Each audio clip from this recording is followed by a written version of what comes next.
কেমনে নেবো, এখানে দাম বেশি। কি মনে হয় আপনার কাছে যারা কম দামে বিক্রি করতেছে তাদের সাথে যদি কম্পেয়ার করি আমরা আকরাম ভাইয়ের মাংসের সাথে, কেমন মনে হয়? তুলনামূলক ভাবে আকরামেরটা একটু ভালো, কিন্তু দামের দিকটা তো 200 টাকা কেজিতে বেশি। যদি কেউ বলে যে আকরাম ভাই বেশি দামে কিনে, তাহলে ওই ভাইকে আমি অনুরোধ করবো যে ভাই আপনি আকরাম ভাইকে দুটা মাল কিনে দেখা দেন ক টাকা লাভ। তো আমার ওনার চোখে বাঁচলো, ঠিক আছে না, উনি তো নিজের চোখ দিয়ে মাল কিনছে, এখন তো ওনার চোখ দিয়ে তো মাল কিনতে পারেনি। আপনি এখন গরু 800 টাকা করে বেচতেছে, তারপরেও কিন্তু লস হয়ে যাচ্ছে। তো এই 800 টাকা করে বেচতেছে, আর তার দাম বাড়াইছে ওই 800 টাকা, ওই 800 টাকা করে বেচতেছে।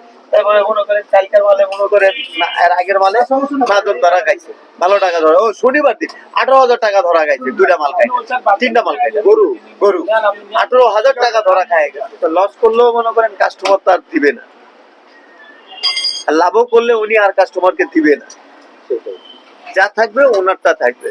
তো ভাই আমি একটু কি জানি ভাই, যে মাল কিনার যে হিসাব হইলো যার যার কিনার তার তার হিসাব। কেউ মনে করেন তাড়াতাড়ি যায়, কেউ মনে করেন একবারে দেরি করে মাল। দেরি করে কিনলে তো মনে করেন আর ওই কমায়া দিয়া দিব না, ওই দামি ব্যাপারই রাখবো। এর থেকে ভালো আগে কিনা আমি চলে আনির কোনো হিসাব নাই। মানে একদম মানে গরুটা ফালানোর পরে ভুঁড়িটা বাদ দিয়ে চামড়াটা বাদ দিয়ে এরপরে মনে করে পিস করে লাগা দিব, কাস্টমার আইবো আর দিতে থাকবে। হ্যাঁ, কুরবানির সিস্টেমের মতো ওরা ওইরকম ফালায় না। যেহেতু আমি গেলাম, আমি দেখেছি ভাই, ওরা সব হুঁচা কাইটা দিয়ে দিবে। আমি 1 কেজি মাংস নিয়ে আমি নিজেই থো হয়ে গেছি। যেমনি এখন শীতের একটা জ্যাকেট আপনি কিনতে যান 3,000 টাকা নিবে, 2500 টাকা নিবে। এইটাই যদি আপনি গরমকালে যদি কিনতে যাবেন তো নিয়ে আপনাকে 1500 টাকার ভিতরে দিবে। তো কুরবানির পর আল্লাহর রহমতে 2 টাকা আয় থাকে, দেখে মনে করেন কম দামে কষারা বিক্রি করে ওই টাকাটা রাখে, আবার এই টাইমে বাকি।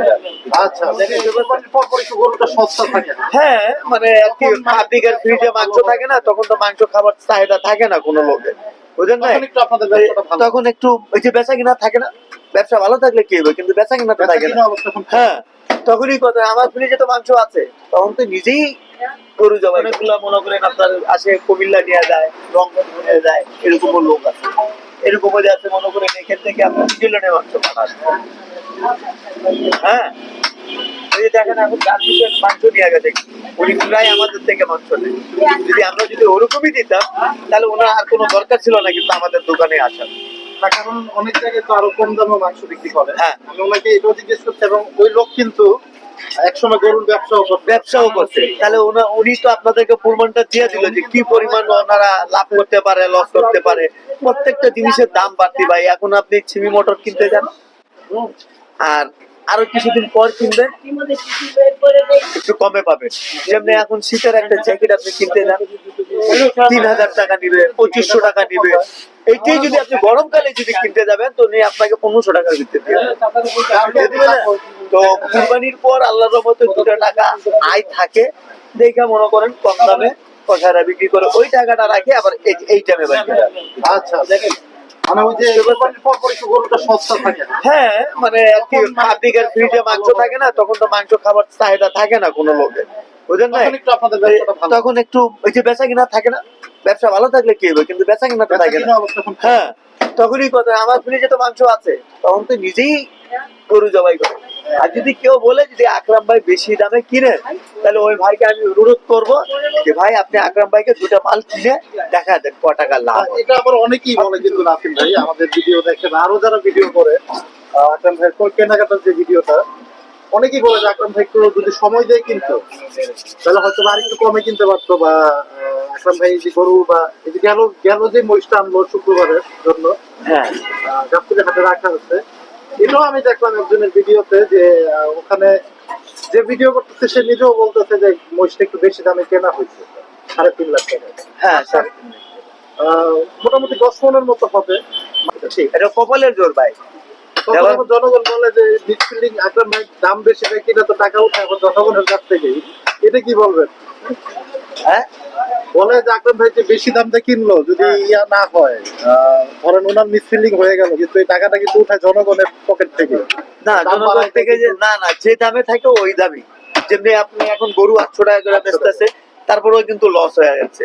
তো এই 800 টাকা করে বেচতেছে, আর তার দাম বাড়াইছে ওই 800 টাকা করে বেচতেছে। তারপরে মনে করেন কালকের মালে মনে করেন এর আগের মালে মাদক ধরা খাইছে, ভালো টাকা ধরা, ও শনিবার দিন 18,000 টাকা ধরা খাইছে, 2টা মাল খাইছে, 3টা মাল খাইছে, গরু 18,000 টাকা ধরা খাই গেছে।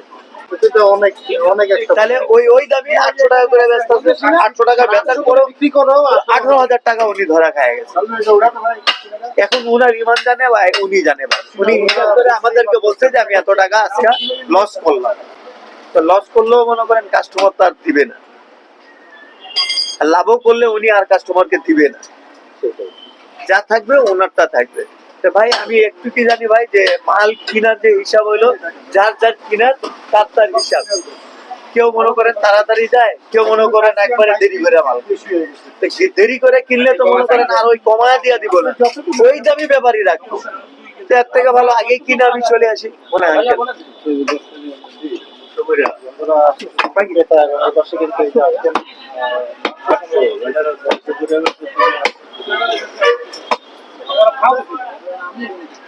ওনাদের বেচা কিনা নিয়ে আমরা কি করতে পারবো বলেন?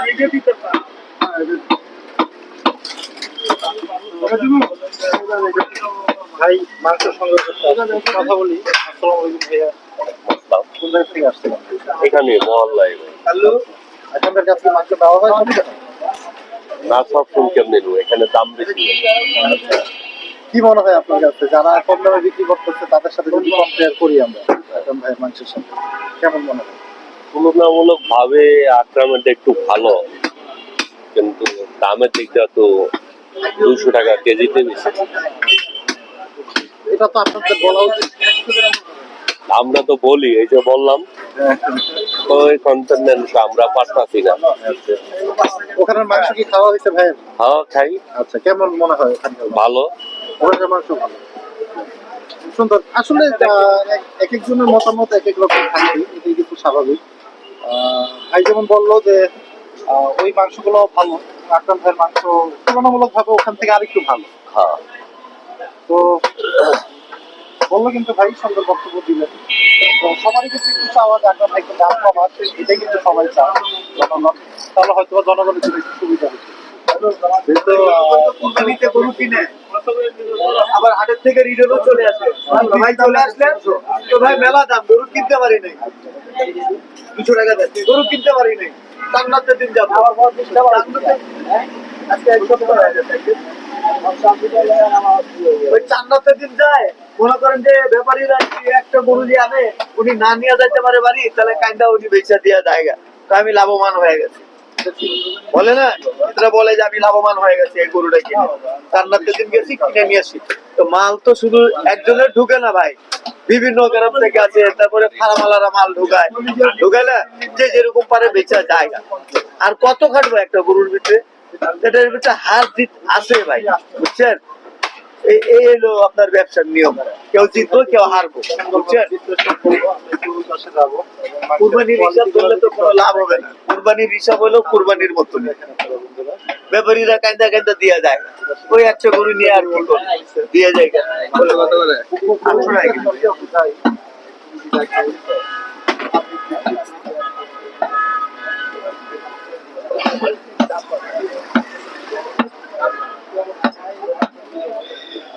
সুপ্রিয় দর্শক, দেখানোর চেষ্টা করলাম আকরাম ভাইয়ের আজকের ভিডিও।